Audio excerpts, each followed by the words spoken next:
Camille Dubois traversait le parking souterrain de sa tour de luxe à Paris lorsqu'elle remarqua une faible lumière dans le coin le plus sombre.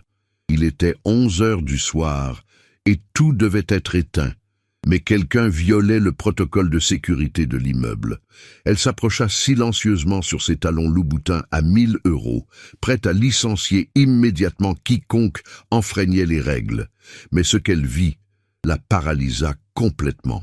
Thomas Moreau, le gardien de sécurité de 28 ans qui travaillait les équipes de nuit, était assis par terre contre une colonne, éclairé seulement par la lumière de son téléphone. Il ne perdait pas son temps ou ne dormait pas comme elle l'avait imaginé. Il étudiait. Devant lui se trouvaient des livres de droit usés par l'utilisation intensive, des cahiers remplis de notes écrites à la main, des surligneurs usés jusqu'au bouchon. L'homme qui gagnait 1 000 € par mois pour surveiller son immeuble préparait ses examens pour devenir avocat, utilisant la lumière de son portable parce qu'il ne pouvait pas se permettre l'électricité chez lui.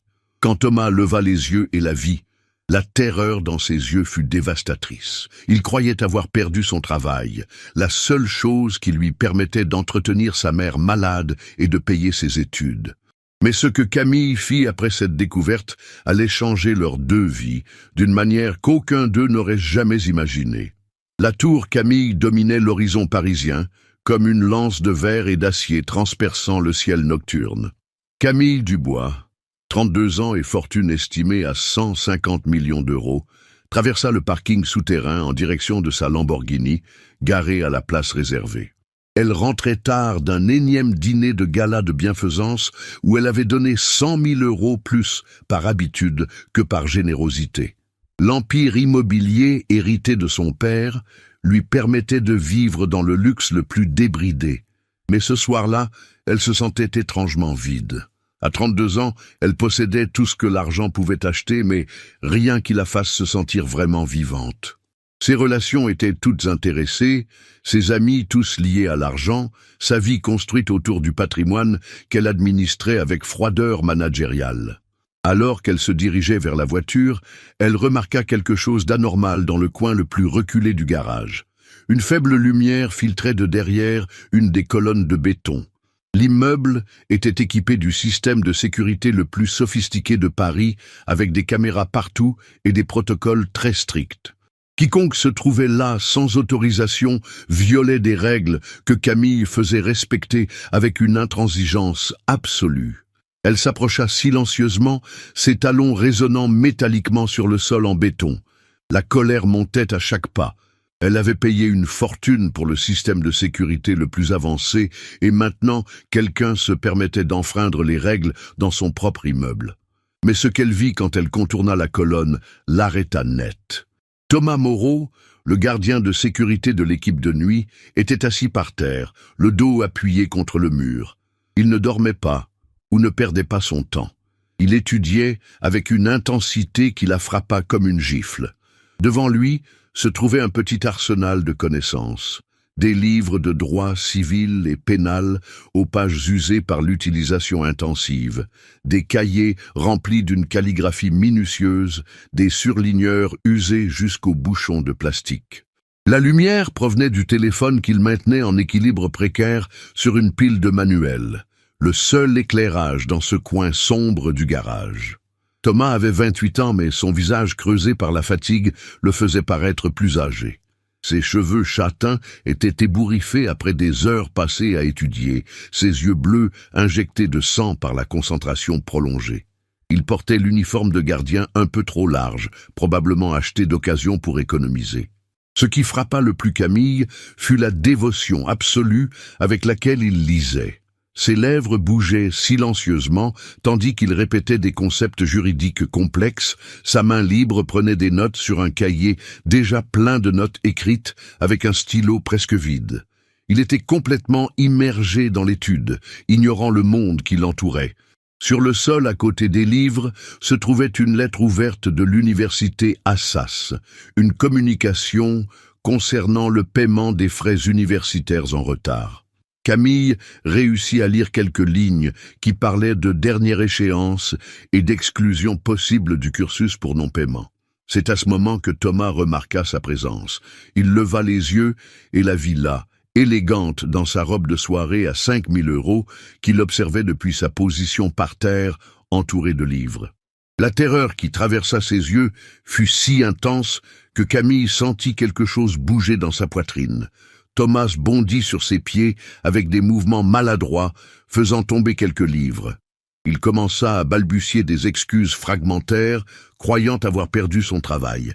Il était évident qu'il pensait être en difficulté pour avoir utilisé le garage pour étudier, pour avoir violé quelques règlements qu'il ne connaissait pas. Mais Camille resta silencieuse, observant cet homme qui tremblait de peur de perdre un travail qui ne lui rapportait que 1 000 € par mois.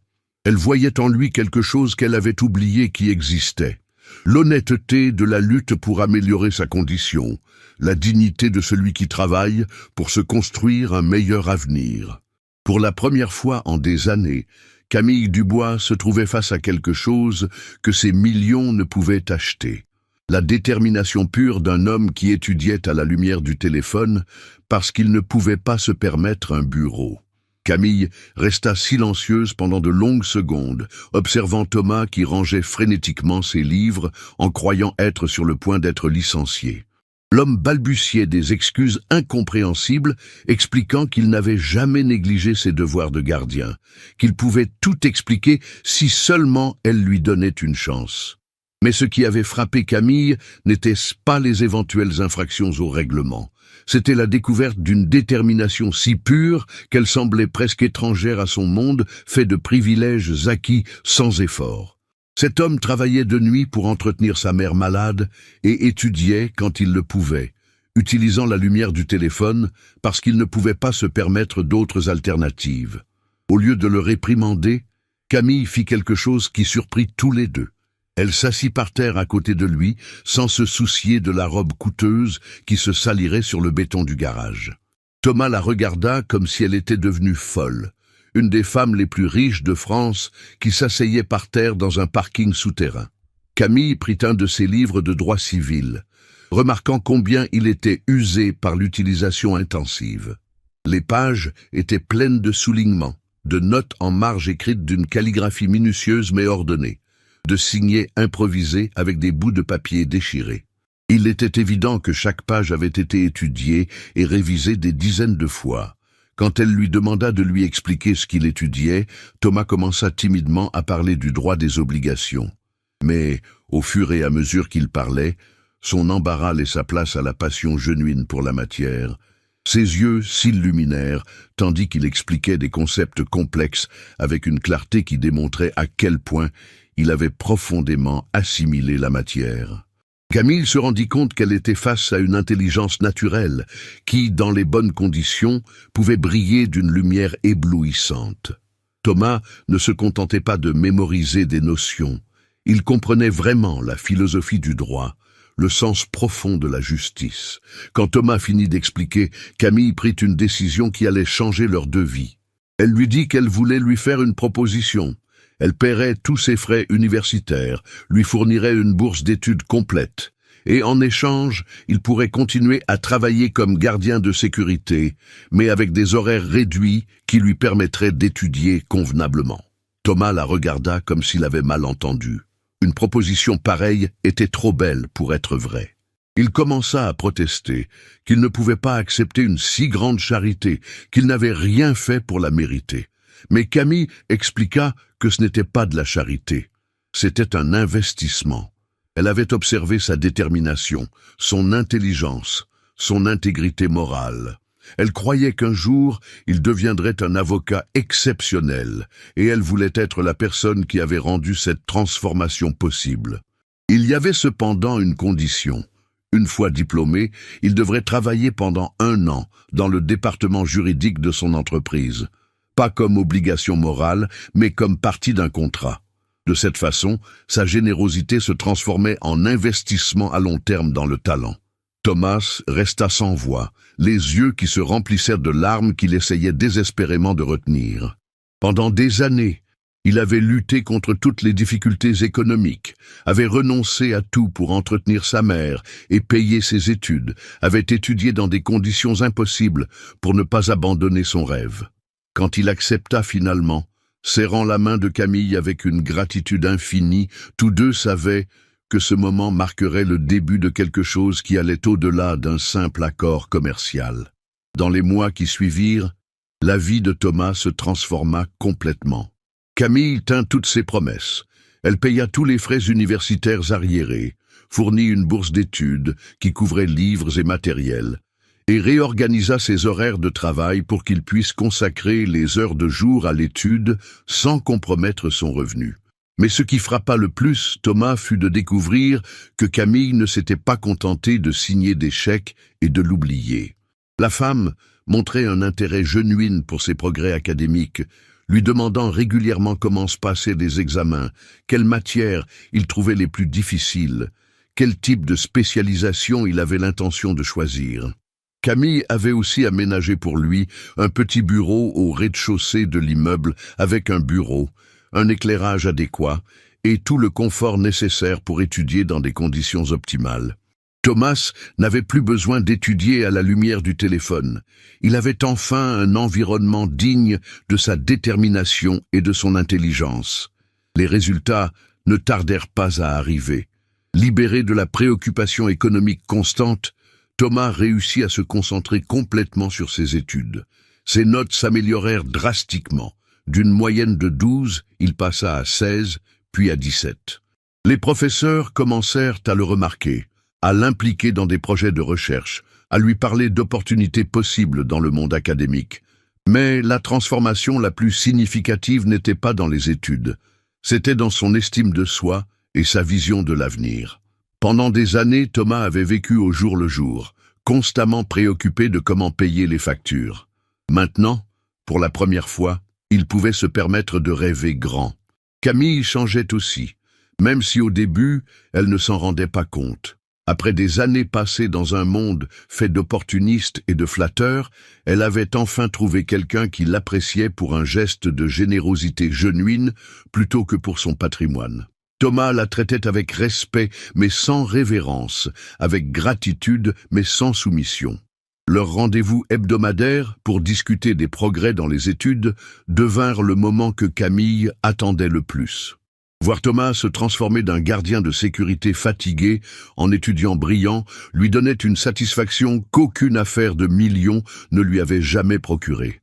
Un soir, tandis qu'ils révisaient ensemble quelques concepts de droit commercial, Camille se rendit compte qu'elle éprouvait quelque chose qu'elle n'avait pas ressenti depuis des années. Le plaisir de partager des connaissances avec quelqu'un qui les appréciait vraiment. Son diplôme en économie, qu'elle utilisait depuis des années seulement pour multiplier les profits, redevenait utile pour aider quelqu'un à construire son avenir. Mais ce fut pendant un examen particulièrement difficile que leur relation changea définitivement. Tu aimes cette histoire, Makwa? Laisse un petit like et abonne-toi à la chaîne. Maintenant, reprenons la vidéo.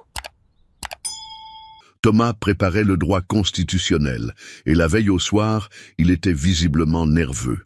Camille décida de rester avec lui toute la nuit pour l'aider à réviser, renonçant à un dîner de gala important pour rester à ses côtés. Pendant qu'ils étudiaient jusqu'à l'aube, parlant de constitution et de droit civil, tous deux se rendirent compte qu'entre eux s'était créé quelque chose qui allait au-delà de la gratitude et de la générosité. Ils apprenaient à se connaître comme personnes, au-delà de leurs conditions sociales et économiques respectives. Quand Thomas réussit l'examen avec 18-20, la joie de Camille fut sincère et profonde, comme si ça avait été un succès personnel. Et quand il la remercia, non plus comme l'employé reconnaissant envers la patronne généreuse, mais comme un homme qui apprécie une femme exceptionnelle, tous deux comprirent que leur histoire devenait quelque chose de complètement différent de ce qu'ils avaient imaginé. L'avant-dernière année d'université apporta un tournant dans la relation entre Camille et Thomas. Ce qui avait commencé comme générosité et gratitude se transformait en quelque chose de plus profond. Thomas avait acquis une assurance qui en faisait un interlocuteur à égalité avec Camille.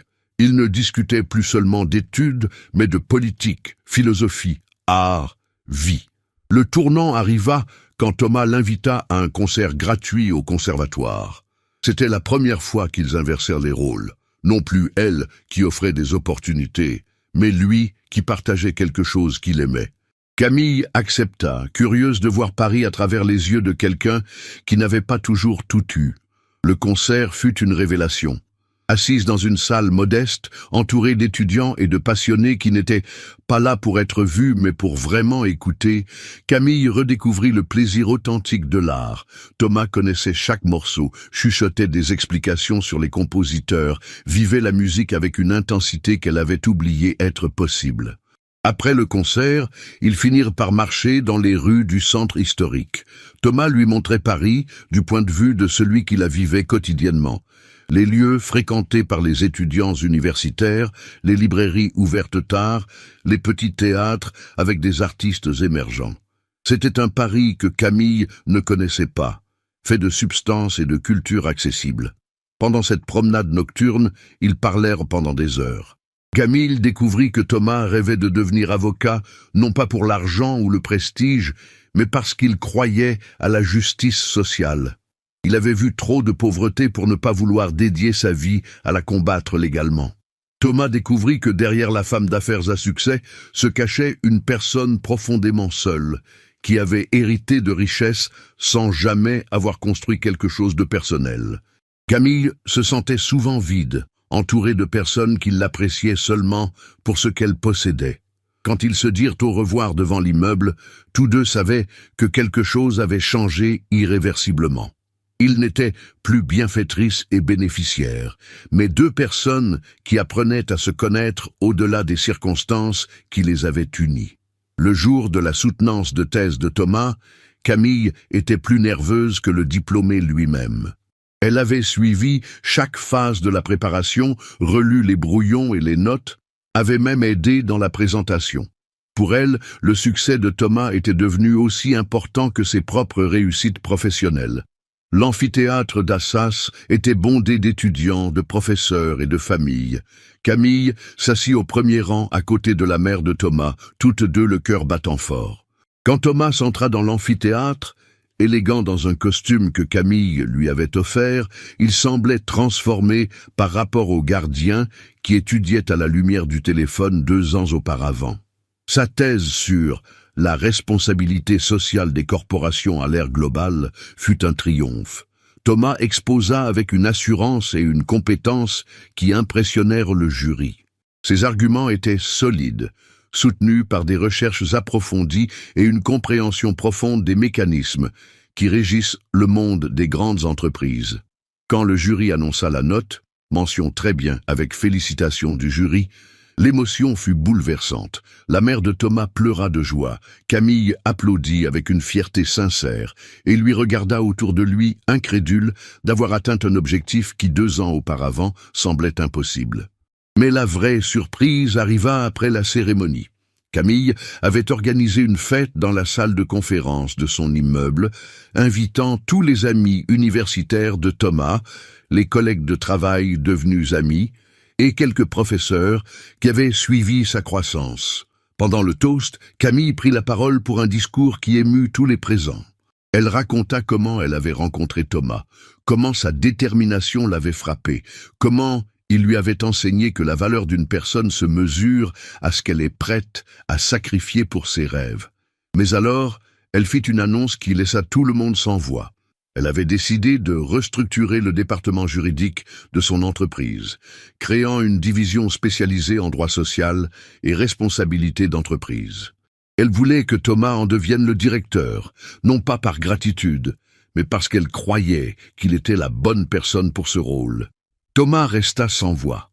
L'offre dépassait ce qu'ils avaient convenu initialement. Il ne s'agissait pas de travailler 1 an dans le département juridique, mais de diriger une division créée pour lui avec la possibilité d'implémenter toutes les idées sur la justice sociale développées pendant ses études.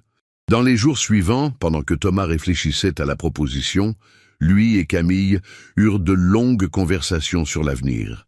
non plus comme bienfaitrices et bénéficiaires, mais comme partenaires qui planifiaient ensemble une nouvelle direction pour leur vie.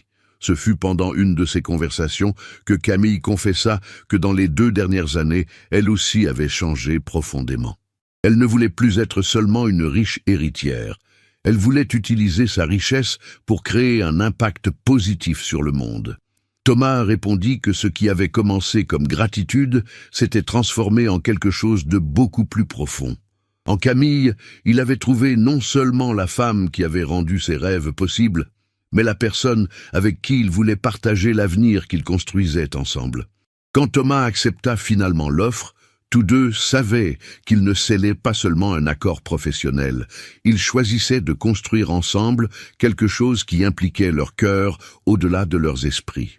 2 ans après cette première rencontre dans le parking souterrain, Camille et Thomas se trouvaient au même endroit. Mais tout avait changé. Le garage avait été transformé en espace polyfonctionnel qui hébergeait le nouveau siège de la division justice sociale et responsabilité d'entreprise de l'entreprise de Camille. Thomas, maintenant trentenaire, dirigeait une équipe de jeunes avocats spécialisés en droit du travail, droit environnemental et responsabilité sociale des entreprises. Son bureau, aménagé dans le même coin où il étudiait à la lumière du téléphone, était devenu le symbole de comment détermination et bonnes opportunités pouvaient complètement transformer une vie. Mais le changement le plus significatif concernait Camille. L'entreprise héritée de son père s'était transformée d'une machine à faire des profits en modèle d'entrepreneuriat éthique. Sous la direction juridique de Thomas, ils avaient implémenté des politiques de welfare d'avant-garde, des programmes de soutien pour les employés en difficulté et des partenariats avec des universités pour offrir des bourses d'études à des étudiants méritants mais nécessiteux. Leur programme le plus innovant était Lumière dans l'obscurité, une initiative qui identifiait de jeunes talents dans des conditions économiques difficiles et les soutenait dans leurs études. Exactement comme c'était arrivé à Thomas. En 3 ans, ils avaient soutenu plus de 100 étudiants, créant un réseau de professionnels qui partageaient les valeurs de justice sociale et de responsabilité éthique. La relation personnelle entre Camille et Thomas avait évolué naturellement, sans hâte, mais avec une solidité construite sur le respect réciproque et des objectifs partagés. Ils s'étaient mariés 1 an auparavant, non pas avec une cérémonie fastueuse, mais avec une fête simple dans l'immeuble où tout avait commencé, entouré des personnes qui avaient suivi leur histoire. La mère de Thomas, qui avait toujours craint que cette richesse puisse corrompre son fils, avait au contraire vu comment l'amour pour Camille l'avait rendu encore plus déterminé à utiliser ses compétences pour aider les autres. Et Camille avait trouvé dans cette femme simple mais sage la figure maternelle qu'elle n'avait jamais eue. Le moment qui représentait le mieux leur transformation arriva pendant une cérémonie organisée par l'université pour récompenser les entreprises les plus innovantes en matière sociale. Quand Camille et Thomas montèrent sur scène pour recevoir la reconnaissance pour Lumière dans l'obscurité, dans l'amphithéâtre se trouvaient des dizaines de jeunes qui avaient été aidés par leur programme. Thomas prit le microphone et raconta son histoire. Il parla de la nuit où il étudiait dans le garage, de la peur quand il fut découvert, de la générosité inattendue qui avait changé sa vie. Mais surtout, il parla de comment cette générosité s'était transformée en amour, et de comment l'amour avait généré un projet plus grand qui changeait la vie de centaines de personnes. Quand il descendit de scène, Camille l'attendait les yeux brillants d'émotion. Elle était fière non seulement de ce qu'ils avaient construit ensemble, mais de l'homme qu'il était devenu et de comment ensemble ils avaient réussi à transformer les privilèges en opportunités pour d'autres. Ce soir-là, en rentrant chez eux, ils passèrent par le garage où tout avait commencé. Sur le mur se trouvait maintenant une plaque qui rappelait l'origine du projet « Lumière dans l'obscurité », avec une citation qu'ils avaient choisie ensemble. Parfois, la lumière la plus brillante naît dans l'obscurité la plus profonde, quand quelqu'un a le courage de l'allumer. En regardant cette plaque, tous deux repensèrent au chemin parcouru. Thomas du jeune qui étudiait en cachette au directeur d'une division d'entreprise d'avant-garde. Camille de la riche héritière solitaire à l'entrepreneur social, qui avait trouvé dans le fait de donner un sens à sa richesse aussi le sens de sa vie. Mais surtout, ils avaient appris que les plus beaux miracles naissent quand deux personnes décident de construire ensemble quelque chose de plus grand qu'elles-mêmes, transformant les différences en complémentarité et les privilèges en responsabilités partagées. Leur amour était né d'un acte de générosité, mais s'était consolidé dans la découverte qu'ensemble, ils pouvaient éclairer l'obscurité de beaucoup d'autres personnes, créant une chaîne de transformation qui s'étendait bien au-delà de leurs vies individuelles. Et chaque fois qu'un nouvel étudiant recevait une bourse d'études du programme Lumière dans l'obscurité, chaque fois qu'un employé en difficulté était aidé, chaque fois que leur histoire inspirait d'autres entrepreneurs à utiliser différemment leur richesse, Camille et Thomas savaient qu'ils avaient trouvé la meilleure façon d'aimer, en construisant ensemble un monde plus juste, une lumière à la fois. Mettez j'aime si vous croyez que chaque personne a un potentiel caché qui attend d'être découvert. Commentez en racontant une fois où quelqu'un a cru en vous, quand même vous n'y croyiez pas. Partagez pour honorer ceux qui étudient et travaillent en sacrifiant tout pour leurs rêves. Abonnez-vous pour d'autres histoires de transformation qui naissent de la rencontre entre générosité et détermination. Parfois la lumière la plus brillante naît dans l'obscurité la plus profonde. Parfois il suffit que quelqu'un croie en nous pour transformer complètement notre vie. Et parfois l'amour le plus authentique naît quand deux personnes décident de construire ensemble un monde meilleur.